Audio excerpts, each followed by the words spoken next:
right there, that's where the point you gotta get in your relationship with God. You gotta get the point where you want God as bad as you wanna breathe. You want Him more than you want anything else in this life, more than you wanna sin, more than you wanna fall short and fornicate and commit adultery and smoke weed and drink drinks and go to the club. You gotta get to the point where you're so on fire and you're sold out for God, no matter what, that fire is just burning up inside of you and it's rising up higher and higher and it's consuming you and you feel it in your bones and you can't let the devil take it away. He's gonna try to come and he's gonna try to stomp it out with peer pressure and problems and tests and trials and giants and mountains. But you got that fire burning so strong and you're feeding that fire every day by praying and fasting, and you won't let the devil put it out. You got to get to the point where that fire is so strong and you want the things of God so bad that nothing can stop you, nothing can hinder you, and you won't sell out. And when people get around you, they feel the heat. They might not think God is real, but they can't deny the heat. They can't deny the fire. They can't deny the flame that they see in you. You got to get to the point in God where you want Him so bad. You want the things of God so bad in your life. You want them as bad as you want to breathe.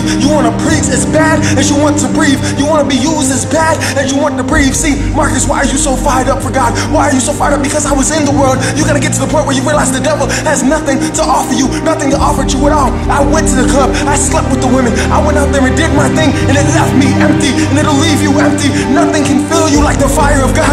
Nothing can consume you like the passion of God. Nothing can complete you like the fire of God. See, God, when He formed you, He created you with purpose. He created you to be used, and the devil's gonna do anything he can to hinder you, to stop you, and try to destroy you. But you gotta get to the point where your mind is made up that no matter what is going on around me, no matter who's talking about me, I don't care what they say. I don't care what's going on in the news. I'm sold out for Jesus Christ. I don't care what the rest of the world is tolerating. Nothing is gonna put out my fire. Nothing is gonna stop me. Nothing is gonna hinder me. I'm sold out for Jesus, and I'm unashamed. You gotta get to the point where you just don't care what people think. You just gotta keep your mind on God. See, David, he was anointed to be king, but before he could ever become king, before he could ever fight the giant, he had to be out in the field meditating on God, getting stronger, building up the fire. And you need to build up your fire, and no matter what, you don't let the devil put out your fire. It is time for saints to be on fire for God. You need to want the things of God better than you want to breathe.